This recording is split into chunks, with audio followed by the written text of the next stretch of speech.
দর্শক স্বাগত জানাচ্ছি বিজনেস আওয়ারে। আপনাদের সাথে আছি আমি হোসেন শাহাদাত। বিশ্বব্যাংকের সঙ্গে নতুন করে $9.5 কোটি ঋণ চুক্তি করেছে বাংলাদেশ। আইএমএফ ওয়ার্ল্ড ব্যাংক বসন্তকালীন বৈঠকে চুক্তি হয়েছে। বৈঠকের তৃতীয় দিন শেষে নিউজ 24-এর সঙ্গে কথা বলেন অর্থ উপদেষ্টা ও বাংলাদেশ ব্যাংকের গভর্নর। তারা জানান, আইএমএফ এর ঋণের পরবর্তী কিস্তি পাওয়ার ক্ষেত্রে কিছু শর্ত থাকলেও অনিশ্চয়তা নেই। যুক্তরাষ্ট্রের ওয়াশিংটন ডিসি থেকে বিস্তারিত জানাচ্ছেন বাবু কামরুজ্জামান। বিশ্ব বাণিজ্যে নতুন এক অনিশ্চয়তার নাম যুক্তরাষ্ট্রের প্রেসিডেন্ট ডোনাল্ড ট্রাম্পের শুল্ক নীতি। যে অনিশ্চয়তার আলোচনা ঘুরে ফিরে উঠে এসেছে বিশ্বব্যাংক আইএমএফ বসন্তকালীন বৈঠক 2025-এ। 21 এপ্রিল থেকে শুরু হওয়া এই বৈঠকের তৃতীয় দিন বড় আলোচিত ইস্যু ছিল মালয়েশিয়া, আসিয়ান দেশ সহ কেন্দ্রীয় ব্যাংক গভর্নরদের নিয়ে অনুষ্ঠিত গভর্নর টক, যেখানে মালয়েশিয়ার কেন্দ্রীয় ব্যাংক গভর্নর তুলে ধরেন আসিয়ান দেশগুলোর মূল্যস্ফীতির চ্যালেঞ্জ মোকাবেলা, নীতি সুধার ও ব্যাংক খাতের সুশাসনে করণীয় কৌশল। But what I will ask for now is in terms of for the fund to be, this is a time for the fund to show in terms of I think is resolved. তবে এদিন বাংলাদেশ প্রসঙ্গে সরাসরি আলোচনা না থাকলেও প্রত্যাশার ঝুলিতে যোগ হয়েছে চট্টগ্রামের বে টার্মিনাল নির্মাণের জন্য $6.5 কোটি, সামাজিক নিরাপত্তা ও সক্ষমতা বৃদ্ধিতে $2 কোটি আর আগের দিনের $1 কোটি বাজেট সহায়তা চুক্তি। সব মিলে এবারের সম্মেলনে বিশ্বব্যাংকের সাথে $9.5 কোটি ঋণ চুক্তি করেছে বাংলাদেশ। আজকে আমরা ওয়ার্ল্ড ব্যাংকের 3টা চুক্তি সই করেছি। একটা হলো বে টার্মিনাল $650 মিলিয়ন, আর $200 মিলিয়ন রেজিলিয়েন্স, আর আমরা পেয়েছি ওপেক ফান্ড থেকে $100 মিলিয়ন। 3টে চুক্তি সই হয়ে গেছে। এখন পর্যন্ত $950 মিলিয়ন আমরা কিন্তু চুক্তি সই হয়ে গেছে। বিশ্ব বাণিজ্যে অনিশ্চয়তা থাকলেও নিউজ 24-কে দেয়া একান্ত সাক্ষাৎকারে কেন্দ্রীয় ব্যাংক গভর্নর জানিয়েছেন, আইএমএফ এর পূর্বাভাসের চেয়েও প্রবৃদ্ধি অর্জনে ভালো করবে বাংলাদেশ। দু একটি শর্ত পূরণে পিছিয়ে থাকলেও ঋণের কিস্তি পাওয়া নিয়ে অনিশ্চয়তা নেই বলে জানান গভর্নর। আমরা মোটামুটি আইএমএফ এর সাথে একটা পর্যায়ে চলে এসেছি। আমরা আশাবাদী যে একটা পজিটিভ কনক্লুশন আমরা করতে পারবো আগামীকালের মধ্যে, হয়তো সেদিন কিন্তু আবার difference is very very small. বিশ্বব্যাংকের কাছে আরো $50 কোটি বাজেট সহায়তা মিলতে পারে মে মাস নাগাদ, যা প্রায় চূড়ান্ত পর্যায়ে বলে জানিয়েছেন অর্থ উপদেষ্টা। বাবু কামরুজ্জামান, নিউজ 24, ওয়াশিংটন ডিসি, যুক্তরাষ্ট্র। বাংলাদেশে কাতারের বিনিয়োগকারীদের জন্য একটি বিশেষ অর্থনৈতিক অঞ্চল গড়ে তোলার প্রস্তাব দিয়েছেন প্রধান উপদেষ্টা ডক্টর মোহাম্মদ ইউনূস।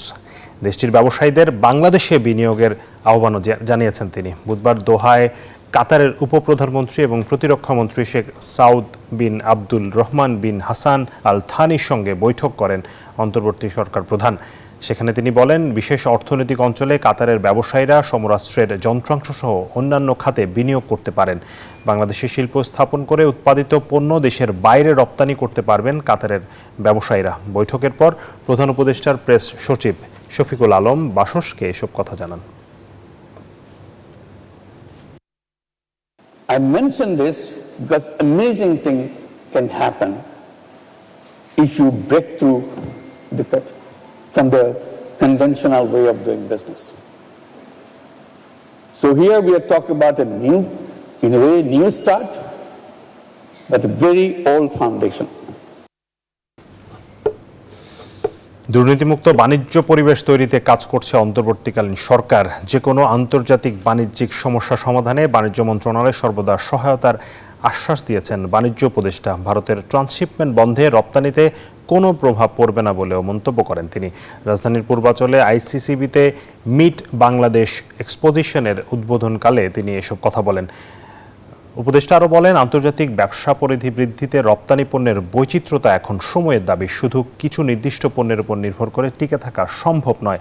বিশ্ববাজারের প্রতিযোগিতায় টিকে থাকতে নতুন উদ্ভাবনে যেতে হবে, নতুন বাজার খুঁজতে হবে, এমন মন্তব্য করেন তিনি। নতুন বাস্তবতায় নতুন করে ভেবে কাজ করার আহ্বানও জানিয়েছেন তিনি। আমরা আমাদের যে সক্ষমতাগুলো ছিল, যেগুলো অব্যবহৃত ছিল, আমরা এগুলো সকলগুলোকে সমন্বয় করে এখন ব্যবহার করে আমরা আল্লাহর রহমতে আলহামদুলিল্লাহ কোনো সমস্যা নেই।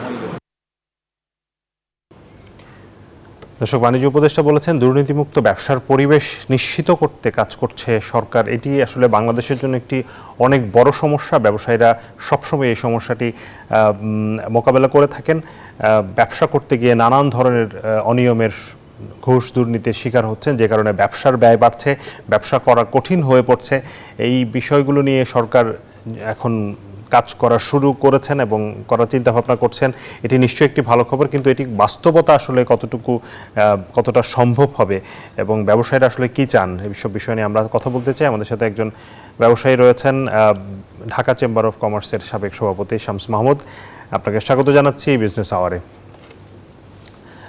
শামস মাহমুদ, আপনারা এই মুহূর্তে আসলে, আমরা মোটা দাগে সবাই জানি যে ব্যবসার আসলে কি কি সমস্যাগুলো হচ্ছে, তারপর আপনি যেহেতু দীর্ঘদিন ধরে ব্যবসার সাথে জড়িত, রপ্তানির সাথে জড়িত, আমদানি রপ্তানির ক্ষেত্রে, ব্যবসা করার ক্ষেত্রে আপনারা এখন মোটা দাগে কোন সমস্যাগুলোর সম্মুখীন হচ্ছেন বেশি, এবং সেটি গত সরকারের আমলে যা হয়েছে সেখান থেকে এখন গত ৮-৯ মাসের মধ্যে কোনো পার্থক্য বা কোনো উন্নতি কি দেখেছেন? জি, ধন্যবাদ আপনাকে। আমরা যেটা এখন লক্ষ্য করছি যে মানে ডেফিনেটলি এখানে একটা চেঞ্জ এসেছে। হ্যাঁ, এখানে সরকারের যে মানে ইনিশিয়েটিভ গুলো, যেটা বাণিজ্য উপদেষ্টা একটু আগে যেটা বলবো আপনাদের রিপোর্টে, যে আপনার ওনারা চেষ্টা করছে, ওনারা উদ্যোগ নিচ্ছে। তো this is a welcome change. এটা আমরা বহুদিন ধরে মানে একটা ব্যবসায়িক পরিবেশ, যাতে সুন্দর ব্যবসায়িক পরিবেশ হয়, এটা একটা প্রিরেকুইজিট। যে ধরেন করাপশন থাকবে না, আমার ঘুষ দিতে লাগবে না, কোন লাইসেন্স পাওয়ার জন্য কারোকে এক্সেস টাকা দিতে লাগবে না, মাল আমদানির ক্ষেত্রে ধরেন টাকা দিতে লাগবে না, রপ্তানির ক্ষেত্রেও তাড়াতাড়ি যাতে রপ্তানি করতে পারি, ওখানেও যাতে আমি ঘুষ না দিই, এগুলো যদি থাকে তাহলে তো ভালোই। So any initiative undertaken by the government এই ক্ষেত্রে ইজ আ ওয়েলকাম মুভ। এটা আজকে উনি বললে কালকে কার্যকর হবে না, এটা একটা প্রক্রিয়াধীন একটা সময় লাগবে আমাদের। তো আশা করব যে একটা শর্ট টার্ম যাতে এটা একটা ভিজিবল ইফেক্ট আমরা দেখতে পারি, এটা দেখলে ডেফিনেটলি এটা একটা ভালো জিনিস নিয়ে আসবে। আর আমাদের ব্যবসা যারা করি আমরা, আমাদের তো মানে চাওয়ার শেষ নেই। সত্যি কথা কি, মানে অনেকগুলো সমস্যা থাকে, and it is a challenge. তো চ্যালেঞ্জের এখানে অনেক কিছু আছে। যেমন আপনি যদি দেখেন যে আমাদের private sector credit growth, it is the lowest. মানে এখন যেটা আছে এটা বর্তমানে অনেক মানে ইজ দ্য লোয়েস্ট মানে রিসেন্ট হিস্ট্রিতে। এটার অনেকগুলো আমার কারণ আছে। কারণটা কিন্তু এই সরকারের জন্য না, এটা বিগত সরকারের থেকে এটা শুরু হয়েছিল এই ট্রেন্ডটা। এবং আমরা জানি যে আমাদের আর্থিক খাত, যে খাত বেসিক্যালি এই প্রাইভেট সেক্টরকে ধরেন আমরা মানে ব্যাংক থেকে যে ঋণ নিয়ে ধরেন নতুন প্রজেক্ট করলাম, অথবা এসএমই হয়ে থাকলে আমি একটা ছোট লোন নিলাম, লোন নিয়ে একটা ব্যবসা শুরু করলাম, একটা সার্ভিস ইন্ডাস্ট্রি গড়ে তুললাম। এটা কিন্তু ব্যাংকের সাথে আমার রিলেশনশিপ, আমাকে টাকা দিবে না দিবে না ব্যাংকের সক্ষমতার উপর। আমরা জানি যে বিগত দিনে যে সরকার ছিল, ওনারা আমাদের ফাইন্যান্সিয়াল সেক্টর স্পেশালি এখানে অনেক ক্ষতিগ্রস্ত ছিল, অলমোস্ট ধ্বংস করা হয়েছিল এটাকে। আর বর্তমানে আমাদের যিনি গভর্নর মহোদয় আছে কেন্দ্রীয় ব্যাংকে, উনি অনেকগুলো উদ্যোগ নিয়েছে। উনি প্রথম যে জিনিসটা করেছে ওটা হলো যে আমাদের যে ব্যবসায়ীদের যে আস্থা আমাদের কেন্দ্রীয় ব্যাংকের উপর, এটা কিন্তু উনি ফিরিয়ে এনেছে এবং ওনাকে সাধুবাদ জানাই। উনি অনেকগুলা পদক্ষেপ নিয়েছিল, যদিও মানে আমাদের কাছে মানে কষ্টকর ছিল পদক্ষেপগুলো মানা, কিন্তু তাও কিন্তু আমরা মানে আমরা বলেছি যে লং টার্মের জন্য উই অ্যাকসেপ্ট দ্যাট। আমরা দেখছি যে এখানে সুফল আসছে, আমাদের রিজার্ভ পাচ্ছে। আর আগে যেমন এলসি খোলার ব্যাপারে আমাদের একটা প্রবলেম হতো, ব্যাংকে এলসি খোলার সময় ডলারের পর্যাপ্ত ডলার থাকতো না, ওই সমস্যা থেকে আমরা বের হয়ে এসেছি। কিন্তু এখনো যেমন একটা জিনিস আছে যে উচ্চ ঋণের হার, তো ওটাও উনিও বলেছে যে ইনফ্লেশন যদি কমে তখন উনিও ওটা কমাবে সমন্বয় করে। আমরা দেখছি যে ইনফ্লেশন অলরেডি কিছুটা কমেছে বিগত দিন থেকে, তো আশা করবো সামনেও এটা কমবে।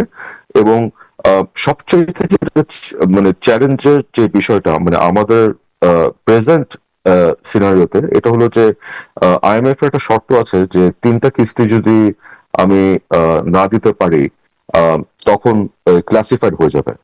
এই জিনিসটা আমি আশা করব সরকার বর্তমান যে পরিস্থিতি, বিশ্ব অর্থনীতির যে পরিস্থিতি, এই ট্রাম্পের ট্যারিফ বলেন, তারপরে আমাদের অভ্যন্তরীণ অর্থনীতিতে অনেকগুলো ইয়ে আছে, যেমন private sector credit growth is also one of them in a way.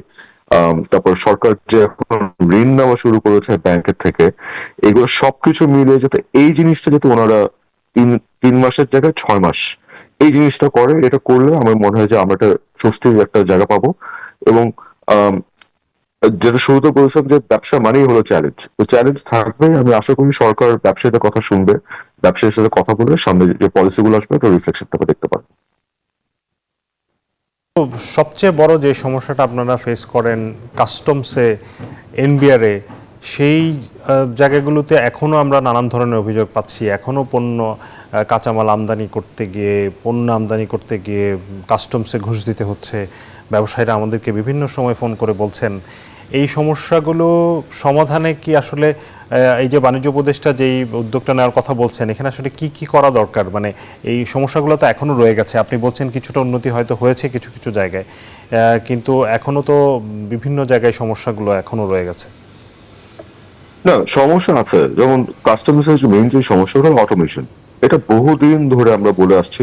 দেখেন, আপনি সবকিছু অটোমেশন করলেন, আমি আমার ইনফরমেশন সব সাবমিট করলাম, করার পর আমার যদি সার্টিফিকেট বা ছাড়পত্রের জন্য ফিজিক্যালি যেতে লাগে, তাহলে কিন্তু এই অটোমেশনের কোনো মূল্য নেই। তো এই জিনিসগুলো আমাদের করতে লাগবে। এবং জিনিসটা হলো যে এখানে মানে ন্যায়পাল যেটা আছে, অম্বুডসম্যান, এটা আমার মনে হয় যে ইন্ডিয়ারে এরকম একটা ইয়ে করা উচিত। ওখানে যদি একটা সেল আছে যেখানে কমপ্লেন করতে পারেন, কিন্তু আমরা দেখেছি যে ওখানে কমপ্লেন করে উল্টা মানে ধরেন ওটার ব্যাকক্লাসটারও বেশি হয়। পরে যখন ওই একই ইম্পোর্টার কিছু আমদানি করে, তখন ওই ধরেন আবার ইন্সপেকশনের নামে অনেক দিন ধরে মাল ফেলে রাখে, তারপর ড্যামেজ আসে। তো এইগুলোর জন্য কিন্তু আমরাও কিন্তু এটা অফিসিয়ালি কেউ রিপোর্ট করতে চাই না। এখানে এটাই সমস্যা যে আমরা অভিযোগ করি, কিন্তু সুনির্দিষ্ট অভিযোগ যখন করতে বলি তখন কিন্তু লিখিত ভাবে কেউ দেয় না, কারণ ওই ভয়টা থাকে যে আমি লিখিত দিলে পরে আমাকে হয়রানি আরো বেশি করবে।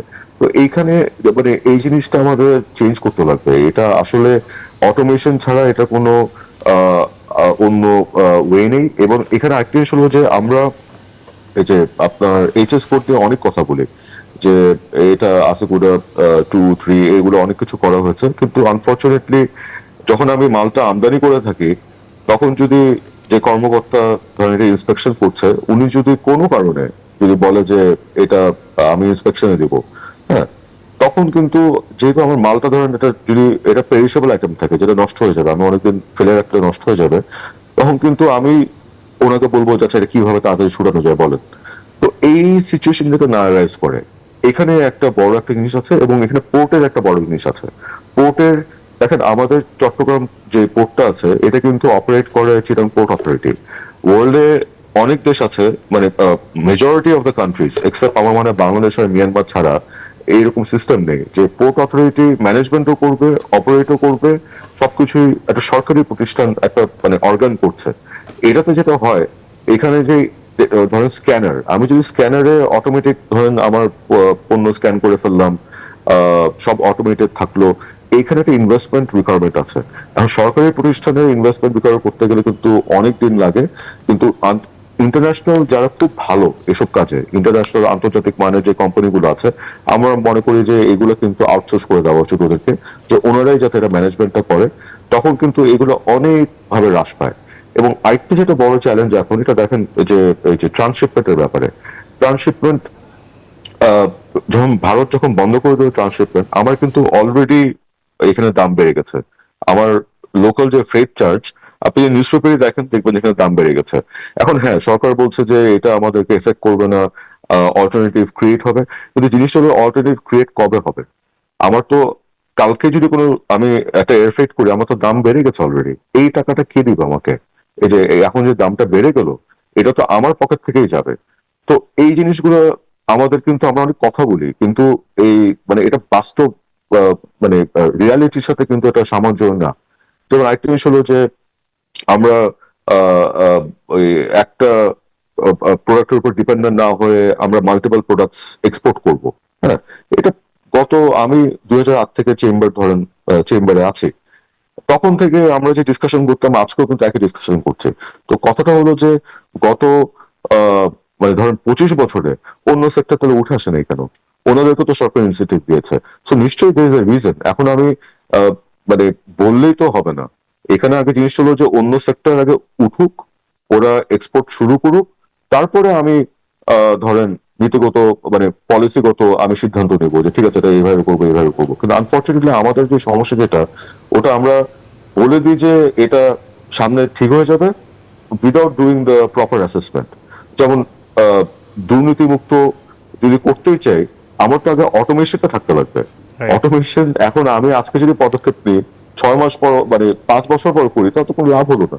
ওটা করে তারপর বলবো যে ঠিক আছে, মানে এখন থেকে দুর্মুক্ত হবে, কারণ এই সিস্টেমে সবাই কাজ করবে। এটির বড় আমাদের মনে হয় যে আপনি যে অটোমেশনের কথা বলছেন, এই যে সবচেয়ে বড় জায়গা যেটি এনবিআরকে অটোমেশনের কথা আজকে দীর্ঘদিন ধরে বলা হচ্ছে, এবং এই অটোমেশন করার জন্য কিন্তু এনবিআর অনেক বড় ধরনের বাজেটও দেওয়া হয়েছে, সেটি ব্যয়ও হয়েছে, কিন্তু আসলে সত্যিকারের অটোমেশন এখনো হয়নি।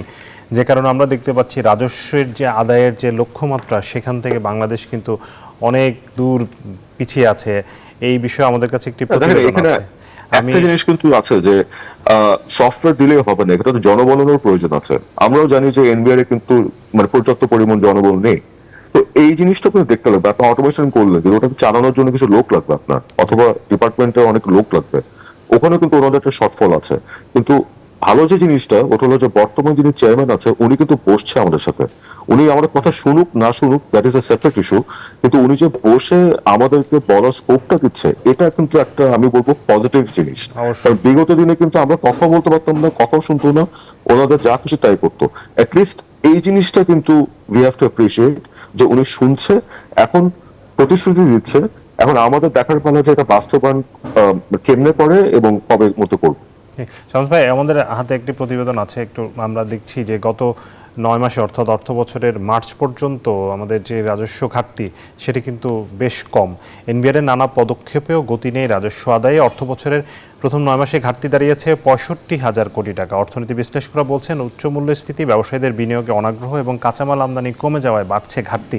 রাজস্ব আদায় বাড়াতে ব্যবসার পরিবেশ ফিরিয়ে আনা এবং কর ফাঁকি বন্ধের পরামর্শ বিশ্লেষকদের। রিয়াদ সুমেনের প্রতিবেদনে বিস্তারিত। চারদিকে নানান অনিশ্চয়তায় আস্থার সংকটে স্থবির বিনিয়োগ, তাই কমেছে যন্ত্রপাতি ও কাঁচামাল আমদানি। অন্যদিকে মূল্যস্ফীতির চাপে চাহিদা কমে যাওয়ায় ধীরগতি উৎপাদনে। সব মিলে ব্যবসা বাণিজ্যের চাঙ্গা ভাব নেই দীর্ঘদিন ধরে, যার প্রভাব পড়েছে রাজস্ব খাতে। হিসেব বলছে চলতি অর্থ বছরের প্রথম 9 মাসে রাজস্ব আদায়ের লক্ষ্যমাত্রা ছিল 3,22,000 কোটি টাকা। বিপরীতে আদায় হয়েছে 2,56,000-এর কিছু বেশি। সে হিসেবে রাজস্ব ঘাটতি দাঁড়িয়েছে 65,000 কোটি টাকা।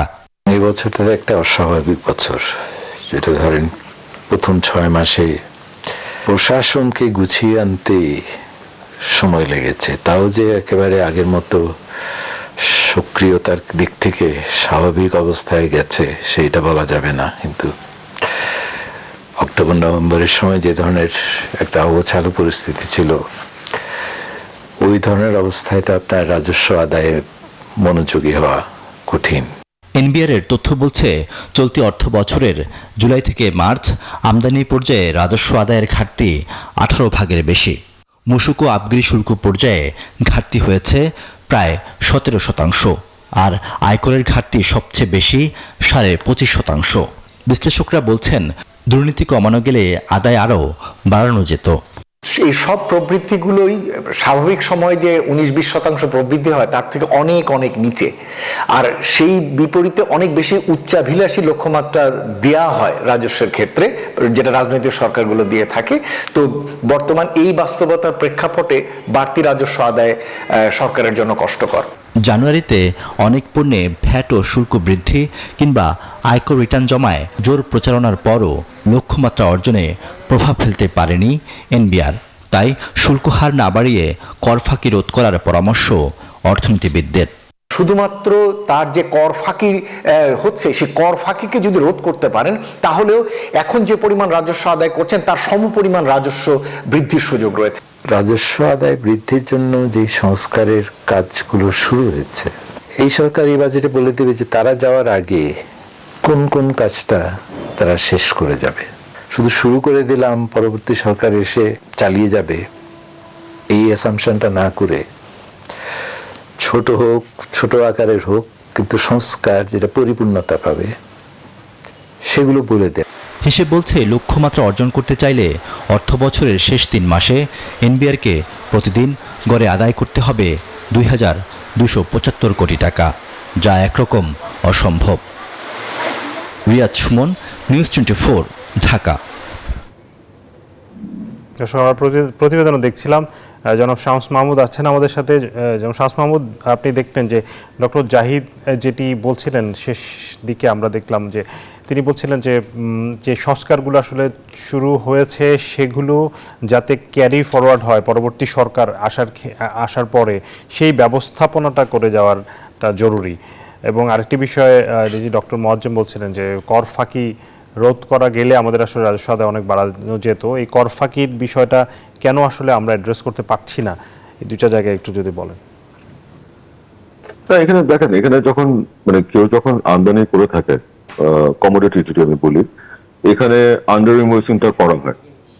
এখানে অনেক ক্ষেত্রে আন্ডার ইনভয়েসিং করা হয়, করে যেটা হয় যে ট্যাক্সটা যেটা তারপর ইম্পোজ হয় এটা ওই লোয়ার ভ্যালুর উপর হয়, তখন এটা ধরেন কম দামে খালাস করে মার্কেটে করতে পারে। তো আমাদের যে ট্যাক্স স্ট্রাকচার এটা একটু রেশনালাইজ করতে লাগবে, কারণ আমরা জানি যে অফিসিয়ালি যে স্ট্রাকচার থাকে, ধরেন 20%, সাপোজ আমি কথা বলছি, ট্যাক্স আছে একটা পণ্যের উপর। ঈদের আগে কিন্তু, রমজান ঈদের আগে কিন্তু এনবিআর থেকেই বলে দেয় যে এটাকে 20% আমরা অ্যাসেসমেন্ট করবো না, আমরা করবো 8%। তো এটাই যদি করেন তাহলে ওটাকে এমনি আপনি 8% করে দেন। তো এই জিনিসগুলো কিন্তু আপনার স্ট্রাকচারালি একটা চেঞ্জ লাগবে। আর একটা হলো আমাদের ট্যাক্স বেস, একটা হলো আমদানি রপ্তানির যে ট্যাক্সটা ইনডাইরেক্ট যেটা ট্যাক্স কালেক্ট করা হয় ওটা একটা জিনিস, কিন্তু ওটার উপর নির্ভর কিন্তু করা যাবে না, কারণ তখন যেটা হয় বৈশ্বিক যে ধরেন মানে ধরেন কোভিড এর মতো একটা সিচুয়েশন যদি আবার হয়, তখন কিন্তু আমাকে ওখানে এফেক্ট করবে। আমার রাজস্ব যে মানে revenue collection will get affected for external factors. তো ইন্টারনালি একটা যদি আপনি আসলে মানে ঠিক করে করতে চান, আমার ট্যাক্স বেসটা বাড়াতে লাগবে। যেখানে আমরা দেখছি যে এখানে আমরা বহু বছর ধরে বলছি যারা কর দেয় ওনাদের উপরে এক্সট্রা কর আরোপ করা হচ্ছে, আবার ওনাদেরকে অনেকভাবে হয়রানি করা হয়। ধরেন আপনার মানে ওই গুটি কয়েক লোক থেকে ট্যাক্স গুলা নেওয়া হচ্ছে, কিন্তু অন্যরা যারা কর দিচ্ছে না ওনাদের কিন্তু ওই ট্যাক্স বেসের আন্ডারে আনার কোনো মানে পদক্ষেপ আমরা দেখছি না। আর দেখেন এখানে একটা জিনিস যেটা আনফর্চুনেটলি যেটা ধরেন এখনই আমি প্রেডিক্ট করতে পারি, ওটা হলো যে এটা একটা অন্তর্বর্তীকালীন সরকার, এটা কিন্তু একটা পলিটিক্যাল গভর্নমেন্ট না, সামনে ইলেকশনের কথা আসছে। তো আজকে যদি ধরেন এনবিআর ডিসাইড করে, এই সরকার একটা ডিসিশন নেয় যে আমি একটা সফটওয়্যার ডিপ্লয় করব অথবা অটোমেশন করব, তখন একটা টেন্ডার কল করলো। ওই টেন্ডার যেই বিড করবে ও কিন্তু তখন চিন্তা করবে যে এই সরকার কতদিন থাকবে এবং কতদিনের মধ্যে কাজটা হবে। কারণ আমি যখন ওখানে বিড করব, আমরা যদি আমাদের বিগত দিনের ইতিহাস দেখি, ওই গভর্নমেন্ট চেঞ্জের পরে এই কন্ট্রাক্টটা ক্যান্সেল করা হবে, আইদার ক্যান্সেল করা হবে নাহলে এটা শেলফ করে আবার নতুন করে করা হবে। তখন যে ধরেন এখানে ইচ্ছুক এই ইনভেস্টমেন্টটা করে ধরেন এই অটোমেশনের সাথে মানে সফটওয়্যারটা বানানোর প্রক্রিয়ায়, ও কিন্তু তখন চিন্তা করবে যে তাহলে আমি এখন না করে আমি পরে যখন একটা গভর্নমেন্ট আসবে, কারণ আমার কন্ট্রাক্ট ক্যান্সেল করার ভয়টা থাকবে। তো এই জিনিসগুলো যাতে না হয়, এইটা ভেরি আনফর্চুনেট। কিন্তু আমি এখন থেকে দেখতে পাচ্ছি যে আমি এখনই আপনাকে বলতে পারি যে ওনারা টেন্ডার করলেও এটা নন রেসপন্সিভ হবে, এবং যারা এখানে বিড করবে ওনারা ওটাই চিন্তা করে রাখবে যে গভর্নমেন্ট চেঞ্জ হলে যদি কন্ট্রাক্ট ক্যান্সেল হয়ে যায় তাহলে ধরেন ওই মডেলটা ফলো করবে। So it will not be a good software. তো এখানে আমরা অনেক কিছু করতে পারি, কথা বলতে পারি, কিন্তু রিয়ালিটি হলো যে এটা মানে একটা টাইম ফ্রেমের মধ্যে করতে লাগবে। আর শর্ট টার্ম যদি করতে লাগে, শর্ট টার্মে আমরা কিন্তু এসআর চেঞ্জ করতে পারি। আর আরেকটা জিনিস হলো যে দেখেন এখানে এনবিআর এর কতগুলো জিনিস উপলব্ধি করতে লাগবে। কিছুদিন আগে ভারত থেকে ইয়ার্ন ইম্পোর্ট একটা এসআরও জারি করে এনবিআরই বন্ধ করেছে। এখন ওইটা বন্ধ করার পিছনে যে আর্গুমেন্ট ছিল ওটা হলো যে ভারত থেকে কম দামে সুতা বাংলাদেশে প্রবেশ করছিল, এবং ওখানেই বলা হয়েছে ওই আর্গুমেন্টে, যেটা বাণিজ্য মন্ত্রণালয়ের যখন কনসালটেশন করেছে, ট্যারিফ কমিশন যখন কনসালটেশন করেছে, ওখানে উঠে এসেছে যে ভারত থেকে 5 ট্রাক, ধরো 1 ট্রাক আমি আমদানি করছি অফিসিয়ালি, ওটার বদলে আরো 4টা এক্সট্রা ট্রাক ঢুকে যেত। তো ট্রাক তো এমনি এমনি বাংলাদেশে ঢুকতো না, হ্যাঁ, এখানে তো বর্ডার থেকে ওই আমার তো একটা প্রসেসে এখানে ঢুকবে। তো ইনডাইরেক্টলি ওখানে কিন্তু বলছে যে এনবিআর এর যে আপনি যেটা করাপশনের যে কথাটা বলছি, NBR is directly involved with this. তো আবার এনবিআরই কিন্তু এই এসআরওটা জারি করেছে যে স্থলবন্দর থেকে আমদানি বন্ধ হবে। তো এই কন্ট্রাডিকশন গুলা যদি ওনাদের নিজেদেরও উপযুক্ত করতে লাগবে যে এরকম যদি হয়, ওনাদের করাপশনের জন্য বাংলাদেশের যে ব্যবসায়ী আছে, যারা এসএমই, যারা ধরেন এই মানে ইন্ডিয়া থেকে ইয়ার্নের উপর যারা ডিপেন্ডেন্ট, কারণ বাংলাদেশের সব ইয়ার্ন বানানো হয় না, ইন্ডিয়াতে অনেক স্পেশালাইজড ইয়ার্ন আছে, তো ওদের করাপশনের জন্য আমরা কেন সাফার করব? এই জিনিসটা যদি ওনারা উপলব্ধি না করতে পারে, তাহলে এইসব সংস্কার যতই কথা বলি এটা মানে will lead to know results. আমরা আশা করব এইগুলা ওরা চিন্তা করে দেশের স্বার্থে, বৃহত্তর স্বার্থে যাতে এই যে রিফর্ম গুলো বলা হচ্ছে এগুলো বাস্তবায়ন হয় এবং রিয়েলিস্টিক ভাবে যাতে করা হয়। কারণ সফটওয়্যার মানে অটোমেশনের কথা যেটা বললাম, এটা কিন্তু একটা সমস্যা হয়ে দাঁড়াবে, ওনারা চাইলেও এখন কিন্তু করতে পারবে না, মানে unless there is a long term process, মানে it will defeat the purpose. তো আমি আশা করবো ওনারা এটা যাতে চিন্তা করে। অবশ্যই আমরাও আশা করব নিশ্চয়ই সংস্কারগুলো নিয়ে আসলে তারা চিন্তা করবেন এবং এই সংস্কারগুলো যাতে টেকসই হয় সেই বিষয়গুলো নিশ্চিত করবেন বর্তমান সরকার। আপনাকে অসংখ্য ধন্যবাদ জনাব শামস মাহমুদ আমাদেরকে সময় দেওয়ার জন্য। দর্শক, এতক্ষণ আমরা শুনছিলাম যে ডক্টর শামস মাহমুদ আমাদের সাথে যুক্ত ছিলেন, ব্যবসা বাণিজ্য এবং রাজস্ব আদায়ের যে ঘাটতি এই বিষয় নিয়ে কথা বলছিলেন। এই মুহূর্তে আমরা যেতে চাই আইসিসিবিতে, সেখানে আমাদের সহকর্মী আছেন মনিয়ম আজিজ মৌ, তিনি আমাদেরকে জানাচ্ছিলেন, আমরা কিছুক্ষণ আগেই যে বাণিজ্য উপদেষ্টার সংবাদটি দেখছিলাম যে দুর্নীতিমুক্ত বাণিজ্য পরিবেশ তৈরিতে বাণিজ্য উপদেষ্টা আহ্বান জানিয়েছেন। তিনি যেই অনুষ্ঠানটি উদ্বোধন করেছেন মিট বাংলাদেশ এক্সপোজিশন, সেই এক্সপোজিশনের খবরাখবর জানতে আমরা যাচ্ছি মৌয়ের কাছে। মৌ, আমাদেরকে জানাবেন সে এক্সপোর আসলে কি কি হচ্ছে, সেখানে আপনি কি দেখছেন, কারা কারা অংশ নিয়েছে, বিস্তারিত জানাবেন।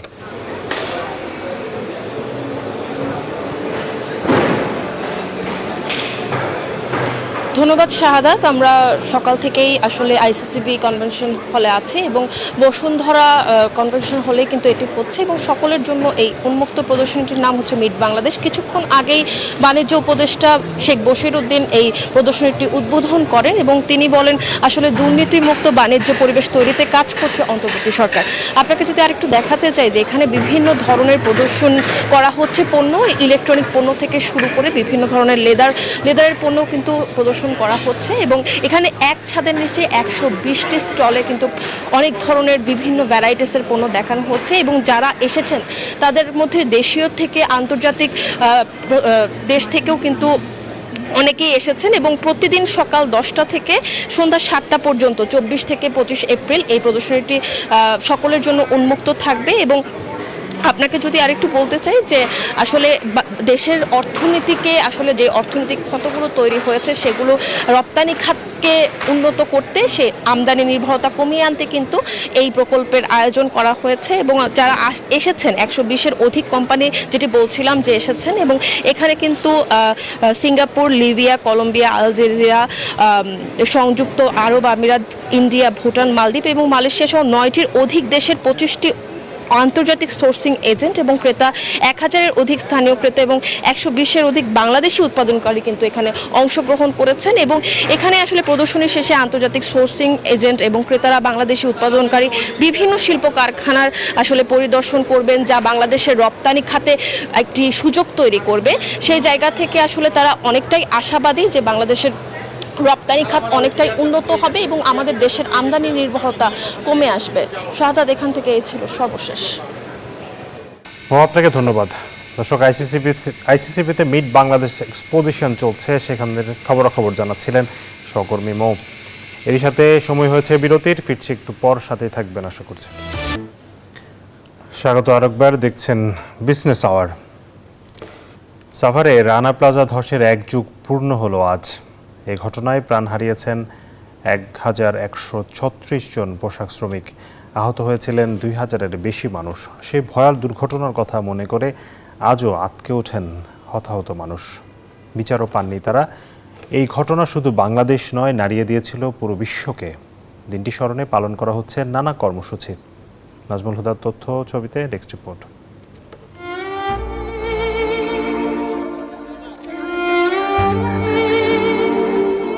2013 সালের 24 এপ্রিল প্রতিদিনের মতো কাজে এসেছিলেন শ্রমিকরা। সকাল 8টা 45 হঠাৎ বিকট আওয়াজ, মুহূর্তেই ধসে পড়ে সাভারের রানা প্লাজার 9তলা ভবনের পুরোটাই। প্রাণ হারান 1136 জন শ্রমিক। আহত অবস্থায় উদ্ধার হন 2000-এরও বেশি মানুষ। টানা 17 দিনের উদ্ধার অভিযানে লম্বা হতে থাকে লাশের মিছিল, মৃতদেহের গন্ধে ভারী হতে থাকে নির্মল বাতাস। সেদিনের ঘটনায় আঁতকে ওঠেন বেঁচে ফেরা শ্রমিকরা। আহতদের অনেকেই এখনো বয়ে বেড়াচ্ছেন দুর্বিষহ সেই স্মৃতি। তাদেরই একজন নীলুফা বেগম এখনো সেই ভয়াল স্মৃতি তাড়িয়ে বেড়ায় তাকে। পায়ের ক্ষত নিয়ে সুচিকিৎসার অভাবে সইছেন অবিরাম যাতনা। অর্থের অভাবে করাতে পারেননি অপারেশন। কর্ম নাই, তার ছেলে নাই, সন্তান নাই, স্বামী নাই, মা বাবা নাই, তার মতন মেয়ে বাইরে থাকলে কি না থাকলে। নীলুফার মতো চিকিৎসা করাতে পারছেন না আরো অনেকেই। পঙ্গুত্ব বরণ করে মানবেতর জীবনযাপন করছেন তারা। ভিতরে যে যন্ত্রণা, আঘাত, এগুলোর যন্ত্রণা মনে হয় আমি ছাদের নিচেই পড়ে মারা যাই বা গাড়ির নিচে, তাহলে আমি মনে শান্তি পেলাম। এই কোনো বিচার হয় নাই, আমরা সর্বোচ্চ বিচার শাস্তি নিশ্চিতের দাবি জানাচ্ছি। কিন্তু এত ন্যায় নাই, বাচ্চারা একটা কষ্ট দিতেছে আল্লাহ তাআলা, কিন্তু সেই কষ্টের কখন মুক্তি পাবো, কখন তারা একটু দেখবে। এক যুগ পেরিয়ে গেলেও এখন পর্যন্ত রানা প্লাজা ধসের দুর্ঘটনার সঙ্গে জড়িত অধিকাংশ মামলার নিষ্পত্তি হয়নি এবং উপযুক্ত ক্ষতিপূরণ পাননি ক্ষতিগ্রস্ত শ্রমিক ও তাদের পরিবার। একবারে অসল টাকা যখন একটা পুনর্বাসনা করে দেখ, তাকে কোনো ব্যবস্থা করে দেখ, নাহলে আর কিভাবে বাঁচবো। আর্থিক সহযোগিতা কোনো দিক দিয়ে কোনো কিছু পাইও না এবং আমার পরেও না। আমি অনেক কষ্ট করে জীবনযাপন করতেছি। যে মামলা নেওয়া হয়েছিল সেখানে মামলার দুর্বল ধারায় মামলা নেওয়া হয়েছিল, যার কারণে আমরা ন্যায় বিচার পাবো কিনা আমরা জানি না। বিশ্বের ভয়াবহতম শিল্প দুর্যোগের একটি হিসেবে এরই মধ্যে ইতিহাসে জায়গা করে নিয়েছে রানা প্লাজা ধসের ঘটনা। Shoaib Shamim, desk report, news 24। দর্শক, এই ভয়াবহ দুর্ঘটনার 1 যুগ পূর্তি উপলক্ষে সাভারে চলছে নানান আয়োজন। সেখানে রয়েছে সহকর্মী নাজমুল হুদা, তার কাছে যাচ্ছি সেখানকার বিস্তারিত জানতে।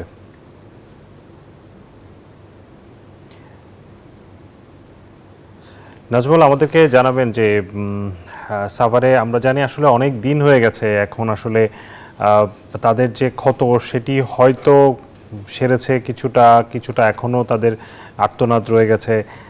সেখানকার মানুষজন আসলে কী বলছেন? আমরা যদিও প্রতিবেদনে দেখলাম কর্মসূচিতে কি কর্মসূচি পালন হচ্ছে এবং সেখানে তারা কি বলছেন, সরকারের কাছে কোনো দাবি আছে কিনা নতুন করে?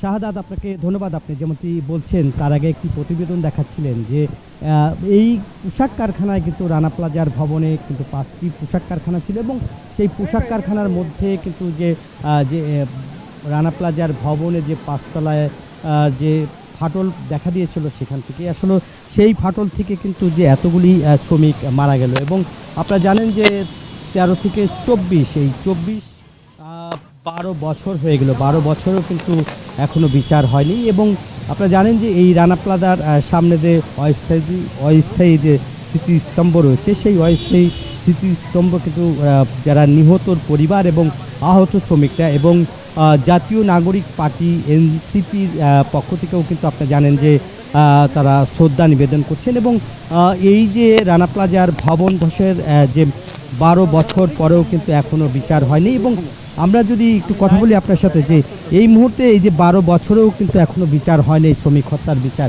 কেন হয় নাই, কি মনে করছেন? আসলে বিচার চান কিনা আপনার? প্রথমত জুলাই এবং এই রানা প্লাজা ধসে নিহত সবাইকে সবার শ্রদ্ধা ভরে স্মরণ করছি আমরা সবাইকে এবং তাদের আত্মার মাগফিরাত কামনা করি। আপনি যেমনটি বলছিলেন যে আসলে এই বিচার আওয়ামী লীগের শাসনামলে কোনটার বিচার হয়েছে? একটারও বিচার হয়নি। ট্র্যাজেডিটা হয়েছে এত যে বিশ্বের মধ্যে একটা আলোচিত একটি ঘটনা, সেখানে সাভারের যে এই সন্ত্রাসী সোহেল রানা এবং তাকে শেল্টারদাতা সাভার উপজেলা আওয়ামী লীগের সাধারণ সম্পাদক মঞ্জুরুল আলম রাজীব সহ বেনজির আহমেদ আওয়ামী লীগের ঢাকা জেলা আওয়ামী লীগের সভাপতি, তারা যে এই বিচারহীনতার সংস্কৃতি তৈরি করেছে, শেখ হাসিনা যেটি তৈরি করে গেছে, আশা করি এই ছাত্র জনতার গণ অভ্যুত্থানের পর যে সরকার এসেছে তারা এটির বিচার করবে। এক যুগ পরে, এক যুগ হলেও এখন পর্যন্ত বিচার হয়নি। এটা সাভারের জন্য লজ্জাস্কর, দেশের জন্য লজ্জাস্কর। দর্শক, সাভার থেকে রানা প্লাজা দুর্ঘটনার যে এক যুগ পূর্তি উপলক্ষে যে কর্মসূচি চলছে তার খবরাখবর জানাচ্ছিলেন সহকর্মী নাজমুল হুদা। এবার জানাবো শেয়ার বাজারের খবর।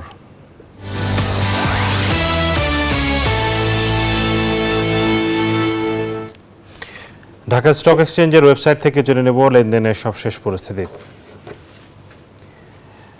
এই মুহূর্তে লেনদেন চলছে আসলে গত কয়েকদিনের মতো পুরো সপ্তাহ জুড়ে যেই দরপতন চলেছে ঢাকার পুঁজিবাজারে, তার আজকের শেষ কর্মদিবসেও কিন্তু সেই ধারাবাহিকতা অব্যাহত আছে এবং আজকে বড় ধরনের পতন হয়েছে। 32.7 পয়েন্ট কমেছে ঢাকার পুঁজিবাজারে এবং ডিএসইএক্স ইন্ডেক্স কিন্তু 5000-এর নিচে নেমে এসছে। দীর্ঘদিন পরে কিন্তু 5000-এর নিচে নামলো। এটি আসলে পুঁজিবাজারকে একেবারে খুব খারাপ সময় আসলে বলা যেতে পারে। সরিয়া ইন্ডেক্সও কিন্তু কমেছে 11 পয়েন্ট, TS30 কমেছে 16.54 পয়েন্ট, অবস্থান করছে 1850-এ এবং লেনদেনেও বরাবরের মতো তলানিতে রয়েছে। 271 কোটি টাকা এখন পর্যন্ত লেনদেন হয়েছে। লেনদেনে অংশ নেওয়া কোম্পানিগুলোর মধ্যে বেশিরভাগ কোম্পানির শেয়ারের দর কমেছে। 273টি কোম্পানির শেয়ারের দর কমেছে, বেড়েছে 63টির এবং অপরিবর্তিত আছে 60টি কোম্পানির শেয়ারের দর। পুঁজিবাজার পর জানাতে চাই মুদ্রা, স্বর্ণ এবং রূপার বাজারের দরদাম। মার্কিন ডলার কেনা হচ্ছে 121 টাকায়, বিক্রি হচ্ছে 122 টাকায়। ইউরো 127 টাকায় কেনা হচ্ছে, বিক্রি 133। পাউন্ডের কেনা দর 149, বিক্রি 154। চীনা ইউয়ান 15 টাকা 50 পয়সা কিনে 17 টাকা 30 পয়সায় বিক্রি হচ্ছে। সৌদি রিয়ালের কেনা দর 32 টাকা, বিক্রয় 33 টাকা 10 পয়সা। ভারতীয় রুপি কেনা হচ্ছে 1 টাকা 32 পয়সায়, বিক্রয় 1 টাকা 42 পয়সা। এরপরে স্বর্ণের দরদাম জানাবো। 22 ক্যারেট স্বর্ণের প্রতি ভরির দাম পড়ছে 1,72,546 টাকা। 21 ক্যারেটের দাম 1,64,696। 18 ক্যারেট স্বর্ণের দাম 1,41,000 টাকার বেশি এবং সনাতন স্বর্ণ বিক্রি হচ্ছে 1,16,780 টাকা প্রতি ভরি। রূপার দরদাম জানাতে চাই। 22 ক্যারেট রূপার প্রতি ভরির দাম 2,846 টাকা। দীর্ঘদিন পরে রূপার দামের কিছুটা পরিবর্তন, অর্থাৎ দাম বেড়েছে আমরা দেখছি। 21 ক্যারেটের দাম 2,718 টাকা, 18 ক্যারেট 2,333 টাকা এবং সনাতন রূপা বিক্রি হচ্ছে 1,750 টাকায়। দর্শক, সময় হচ্ছে আরও একটি বিরতির, সাথে থাকুন। জনপদে শিল্প ও বাণিজ্যের খবর নিয়ে আবারও স্বাগত জানাচ্ছি বিজনেস আওয়ারে।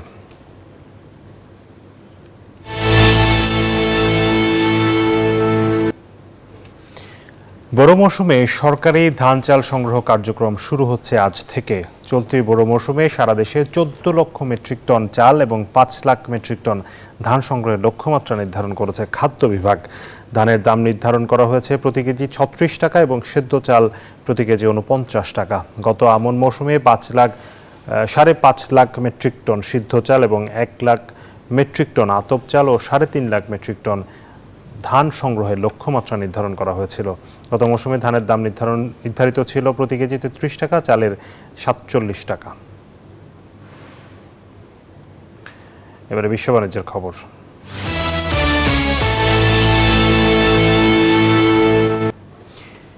বিশ্বে ছড়িয়ে থাকা প্রবাসীরা নিজ গুণে নিজের দেশকে পরিচিত করছেন। কাজের পাশাপাশি কেউ কেউ হচ্ছেন উদ্যোক্তা, পাচ্ছেন খ্যাতিও।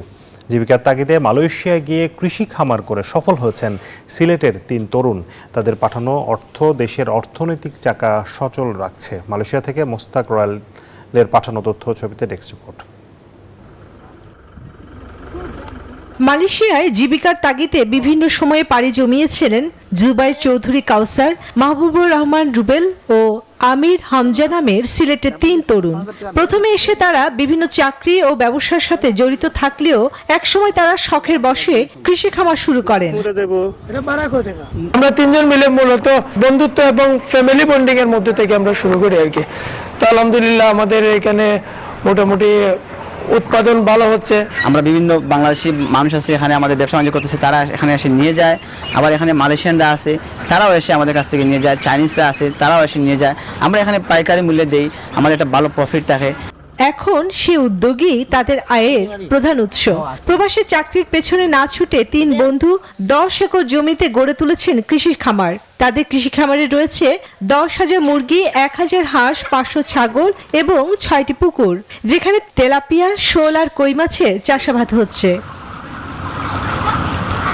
তাদের থেকে প্রবাসীর অনেক বেকার যুবকও এই ধরনের কৃষি খামার গড়ে তুলতে উদ্বুদ্ধ হচ্ছেন। প্রতিবেশী প্রবাসী বাংলাদেশিদের খাদ্যের চাহিদা মেটানোর পাশাপাশি বাংলাদেশি মালিকানাধীন বিভিন্ন রেস্টুরেন্টে সরবরাহ করছেন তাদের মুরগি, হাঁস এবং মাছ। গতকালকেও 400 পিস নিচ্ছি, আজকেও প্রায় 400-500 নিতে আসছি এবং সামনে ঈদেও আরও 500-600 নেব। এই জায়গার মুরগিগুলো মূলত হচ্ছে বাংলাদেশের দেশীয় মুরগি, যেটা সেম ওই ধরনের মুরগি, খেতেও সেম সুস্বাদু দেশীয় মুরগির মতো। তাদের কৃষি খামারে রয়েছে বিভিন্ন ধরনের শাকসবজি, মরিচ, ঢেঁড়স, চিচিঙ্গা, শসা সহ বিভিন্ন সবজি। প্রতি মাসে আয় করছেন লক্ষাধিক টাকা, যা দেশের রেমিটেন্স হিসেবে পাঠিয়ে সচল রাখছেন দেশের অর্থনীতির চাকা। Desk report, news 24। দর্শক, এর সাথে শেষ করছি আজকের বিজনেস আওয়ার। সাথে থাকার জন্য ধন্যবাদ সবাইকে।